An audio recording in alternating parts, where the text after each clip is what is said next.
यह कहानी एक सिलमपुर गांव से शुरू होती है, जहां एक परिवार रहता था जिसमें केवल दो ही लोग थे, पिंटू और उसकी पत्नी रीनू। वहीं पर एक और परिवार रहता था जिसमें दो ही लोग थे, मदन और उसकी पत्नी लाली। वे दोनों लोग साथ में ही काम करने जाते थे एक सेठ के खेत पर। पिंटू बहुत लगन और ईमानदारी से काम करता था, जबकि मदन बहुत आलसी था और बहुत सुस्ती से काम करता था। एक दिन मदन खेत के पास खड़ा होता है और पिंटू आता है और मदन से कहता है, अरे मदन भैया, हाँ भैया। अपने खेत का काम पूरा करो वरना सेठ आएगा तो अब तुम्हें चिल्लाएगा और पैसे भी नहीं देगा। हमारा तो पूरा हो गया है। अरे भैया, इधर 3-4 दिन से थोड़ी तबीयत नहीं सही है, जरा हमारा भी थोड़ा काम बचा है, कर दो यार। तबीयत हमारी कुछ सही नहीं लग रही है भैया। अच्छा भैया, तुम आराम करो, हम तुम्हारा काम कर देंगे। ठीक भैया। कि मदन झूठ बोलकर अपना बचा हुआ काम पिंटू से करा लेता है।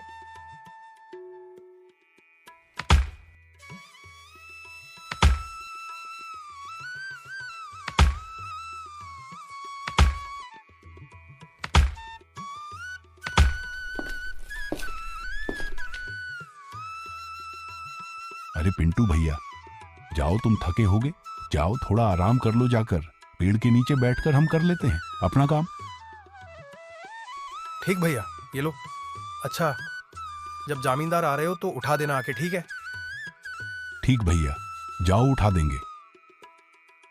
फिर पिंटू पेड़ के नीचे जाकर बैठ जाता है और थक गया होता है। वहीं पर उसकी आंख लग जाती है और वह वहीं पर सो जाता है। उतने में ही जामींदार आता है और खेत की तरफ देखता है तो खाली मदन काम कर रहा होता है। जामींदार मदन को आवाज लगाता है, मदन, ओ मदन, यहाँ आओ। और मदन आता है। जामींदार कहता है, हाँ भैया, क्या तुम अकेले काम कर रहे हो? क्या बात, वह पिंटू कहाँ है? अरे जामींदार जी, अब हम आपको क्या बताएं। वह पिंटू आता है और आकर खाली सोया करता है और कुछ काम नहीं करता है, और अपने खेत का काम भी हमसे करवाता है झूठ बोलकर। हम तो इसे मेहनती समझते थे, मगर यह भी आलसी निकला। मगर मदन, उधर ये तो जब हम शहर नहीं गए थे तो ये तो बहुत सही से काम करता था। इधर क्या हो गया है इसे?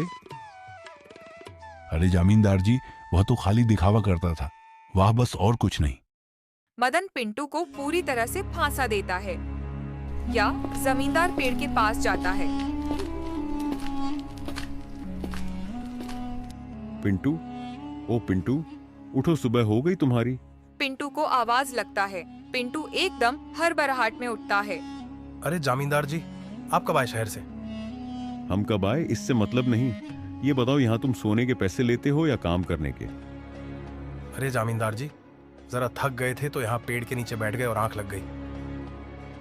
वो आंख लग गई। ये बताओ कि तुम सुबह से सो रहे हैं? नहीं तो जामींदार जी, सुबह से तो नहीं सो रहे हैं, अभी एकदम सोए थे। झूठ बोलते हो हमसे तुम। सेठ जी, झूठ कहाँ कह रही है? झूठ भी बोल रहे हो, ऊपर से जुबान लड़ा रहे हो। मदन ने जमींदार के कायदे से कान भर दिए थे, तो इसमें पिंटू और जमींदार के बीच बहुत बेहसबाजी होती है। पिंटू बोला, आपको ये बात बताई किसने? वह मदन ने। बुलाइए मदन को। फिर जमींदार मदन को बुलाता है। मदन आता है।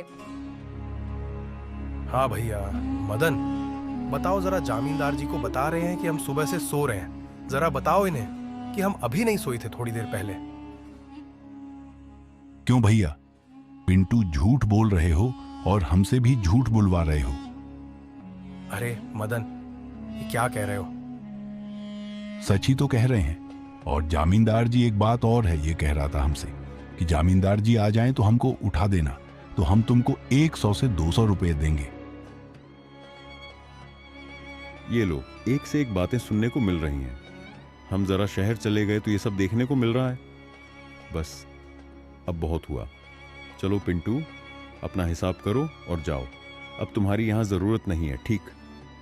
कि मदन पिंटू को पूरी तरह से फंसा देता है।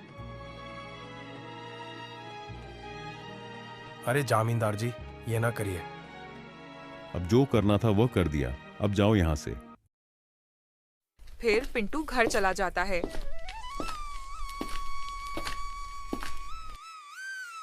और घर पहुंचता है और बैठा होता है। उसकी पत्नी भी आती है और पिंटू से पूछती है, हाँ जी, क्या हुआ? आज जल्दी काम से आगे क्या हुआ? जवाब नहीं दिया। आए, क्या कह रही हो?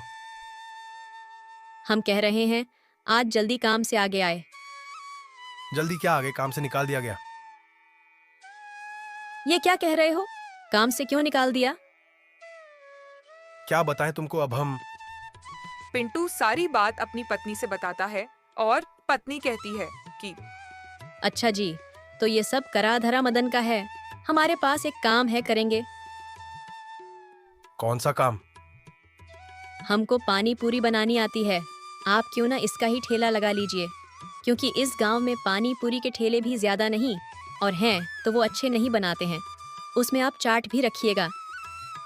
हाँ, प्लान तो बढ़िया है, मगर पैसे कहाँ हैं इतने? अरे, हमारी अंगूठी सुनार के यहाँ गिरवी रख दीजिए, और जब काम चलने लगे तो उठा लीजिएगा। अच्छा, ठीक है। फिर कुछ दिन बीतने के बाद पिंटू का काम अच्छा चलने लगता है और मदन अंदर ही अंदर जल रहा था। मदन खड़ा होकर सोचने लगता है, इसकी नसीब कितना अच्छा है, कोई भी काम करता है और चलने लगता है। इसे फिर से बर्बाद करने पड़ेगा।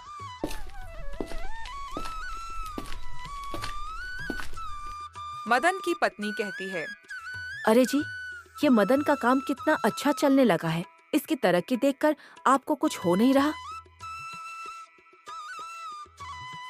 अरे हाँ, इसे हम बार बार बर्बाद कर देते हैं और ये फिर से कोई नया काम करके चला लेता है।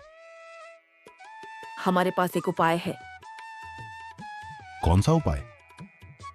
उपाय ये है कि आप भी दुकान खोल दीजिए इसके ही बगल में। उसके बाद इसकी दुकान वहां से हटवा दीजिए। हाँ, मगर कैसे दुकान हटवाएंगे? अरे, आप चिंता काहे लेते हैं? जिसके पास इतनी होशियार पत्नी है उसे काहे की चिंता। आप पहले दुकान लगाएं यह। मदन अगले दिन पिंटू के बगल में ही दुकान लगाता है, लेकिन पिंटू के आगे मदन अपनी दुकान चला नहीं पाता। जो ग्राहक मदन के पास आता है वह एक बार खाता है और दोबारा खाने ही नहीं जाता। ऐसे ही कुछ दिन चलता है।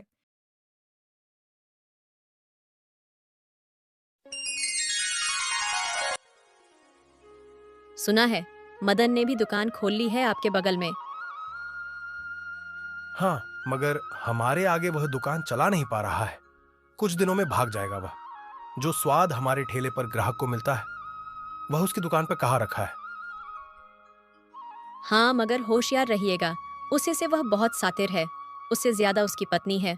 उसकी पत्नी ही उसे दिमाग देती है, वरना उसके बस का कहाँ कुछ। एक दिन दोनों लोग दुकान लगाए होते हैं। पिंटू की दुकान पर भीड़ लगी होती है और मदन खाली खड़ा होता है। मदन सोचने लगता है, इसकी दुकान देखो कैसे चल रही है। बस बेटा, एक मौका दे दो तुम हमें खाली, फिर दुकान पे एक ग्राहक तुम्हारे पास नहीं आएगा, सारा ग्राहक हमारे पास आएगा। एक दिन पिंटू को कोई काम याद आता है तो वह कहीं चला जाता है। मदन सोचने लगता है, बहुत बढ़िया मौका है, जल्दी से चलो और काम कराओ जाकर। फिर मदन पिंटू की दुकान के पास जाता है और कुछ मसाले डाल देता है।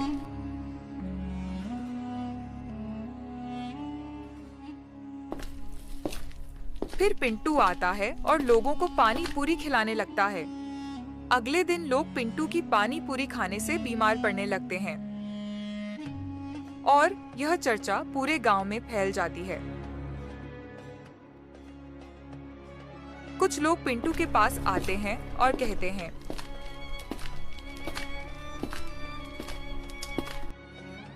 हाँ, क्या आप अपने इस पानी पूरी में मिला रहे हो जो लोग खा रहे हैं और बीमार पड़ रहे हैं? अरे भैया, हमने कुछ नहीं मिलाया है और किसी वजह से बीमार हुए होंगे। और किसी वजह से कैसे बीमार हुए होंगे जिससे पूछो। सब बता रहे हैं कि पिंटू की पानी पूरी खाए कल आज तबीयत खराब हो गई। बताओ यह क्या चल रहा है? जरा दुकान क्या ज्यादा चलने लगी तो मिलावट करने लगे हो अब? पिंटू कुछ नहीं बोलता और सीधा अपने घर की तरफ चला जाता है। क्या हुआ? पता नहीं कैसे लोग हमारी पानी पूरी खा के बीमार पड़ने लगे हैं। ऐसा तो कभी नहीं हुआ है जो आज हो गया। हमको पता है किसने किया है। कौन है? वही जो आपके बगल में दुकान खोल के रखे हैं। कहीं आप दुकान को खाली छोड़कर गए तो नहीं थे? अच्छा हाँ, हम चले गए थे, डोने खत्म हो गए थे, वही लेने। यार हम कैसे इतनी बड़ी भूल कर सकते हैं? हमने जरा सा भी ध्यान नहीं दिया। मौका देखकर चौंका मार दिया उसने। और क्या वह यही चाहता था? कोई न, चलो उसका फैसला ऊपर वाला करेगा। फिर मदन की दुकान खूब चलने लगती है और पिंटू की दुकान अब चलना बहुत कम हो जाती है। ऐसे ही कुछ दिन चलता है।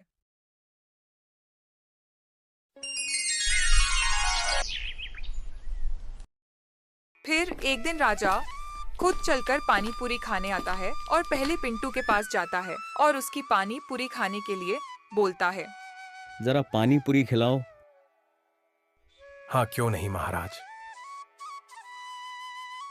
महाराज जी किसके पास खा रहे हैं? ये मिलावट करता है अपनी पानी पूरी में। इसकी पानी पूरी लोग खा के बीमार पड़ जाते हैं। अरे वही तो हम चेक करने आए हैं, किसकी पानी पूरी अच्छी और किसकी खराब। फिर इन दोनों लोगों में से एक को चुनेंगे और पानी पूरी का इंतजाम भी तो करना है समारोह में। पिंटू राजा को पानी पूरी खिलाता है।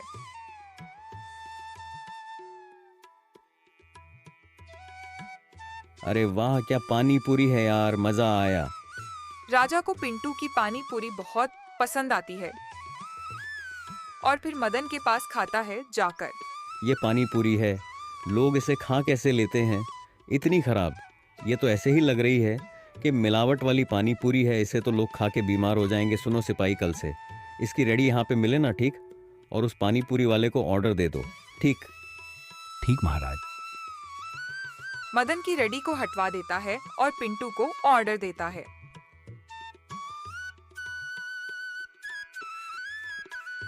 फिर पिंटू सारी बात अपनी पत्नी से बताता है जाकर और फिर से पिंटू अपनी रेडी लगाने लगता है और उसकी पानी पूरी फिर से पहले जैसे बिकने लगती है। और इधर मदन एकदम बेकार हो जाता है। इसलिए कहा जाता है कि कभी किसी का बुरा नहीं सोचना चाहिए।